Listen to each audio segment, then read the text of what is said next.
Hi everyone, welcome to episode 201. I wanted to start off our 200 series episodes with some positive news. Did you see the news articles on Paul McCartney taking the stage at Glastonbury? Paul McCartney, in case you don't know, is 80 years old. I know, it's unbelievable. He is 80 years old. Or maybe I should say 80 years young, because he took that stage like he's been taking it for years. Now, I grant you, the vocal range isn't what it once was. That's okay. His memory is still there. His mobility is still there. He's still excited about life. He is still doing what brings him joy. It was just so wonderful to see him. And I started paying attention to what other people of a similar age are doing to bring joy into their lives and into our lives as well. Take a look at TikTok. If you don't have TikTok, you might be missing out on something that is really fun. Now, apart from the fact that all the major news organizations have TikTok pages, you might be interested to know that nearly 15% of the demographic on TikTok is over the age of 50. Yes, they are over the age of 50, and these are not only people who are viewing the content, there are people who are making the content. And what are they making, you might ask? Well, I found an article that listed some of them. I followed every single one of them, and I love every single one of them. Let me start off with Grandma Droniak. Now, she gives out advice, a lot of very straight talking advice. She's kind of fun. Granddad Joe, he doesn't say a word, but he gives advice through his body language, through text overlays on the screen, through the actions that he takes while the video is recording. He's a lot of fun as well. J-Dog is over the age of 90 and making some really interesting videos. J-Dog.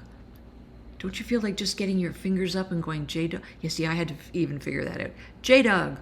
Anyway, Grandpa Chan, he does dance videos and keep fit videos.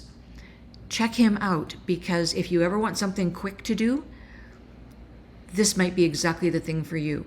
Jump on TikTok and follow Grandpa Chan. Now, I saved my favorite for last. Babs, aka Nona. That's her TikTok handle. Babs, aka Nona.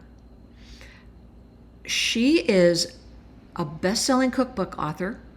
She is a very popular TikTok recipe provider. She has cookbooks. She has all kinds of things. She's worth watching. You know, some of the new recipes aren't as good as some of the older ones and the older methods and the from-scratch cooking that so many of us have forgotten how to do. Now, why would they do this, you might ask? Why indeed? Well, let's go back to Grandma Droniak. She did a video that I watched yesterday. I'm chuckling because it was a video about how she had planned her funeral. And she had costed out all of the items. This is what she wants for her casket. She wants angels at the four corners. You know, she just had it all laid out. And she said it cost $18,000. And it was all paid for by money she had earned from doing TikTok videos.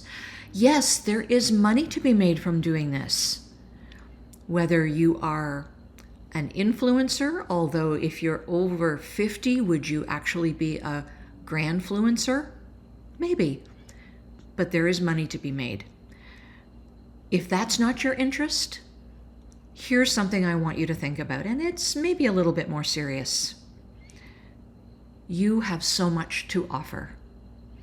You have so much wisdom and so much experience to offer your family, your grandchildren, your community, your social circles, and indeed the world, as we are seeing with these TikTok influencers.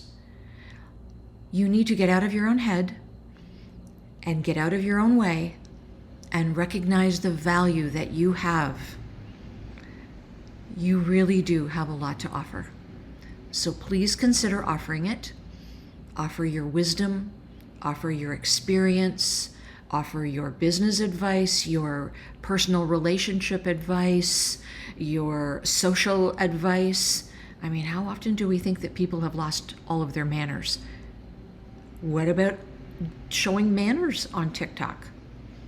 It can be very basic, but very often I think that the younger generation is going to be at something of a deficit in the business world because they don't know which fork comes first in a place setting. They don't necessarily know to take their hat off at the table or keep their elbows off the table. And while that may fly in their own family, it doesn't fly in a business situation, and especially not a business situation where people want to move up in their company and organization. So, people of my generation know all that stuff. We know how to scratch cook. We know how to fix things. Well, maybe in our grandparents' generation, my generation's grandparents, they were war babies. They fixed everything. How about a fix-it show? Just coming up with these ideas on the fly, but you can come up with a lot. Think of all of the things that you know that you could offer, and maybe consider jumping on TikTok. Have a great day. We'll see you next week. Bye.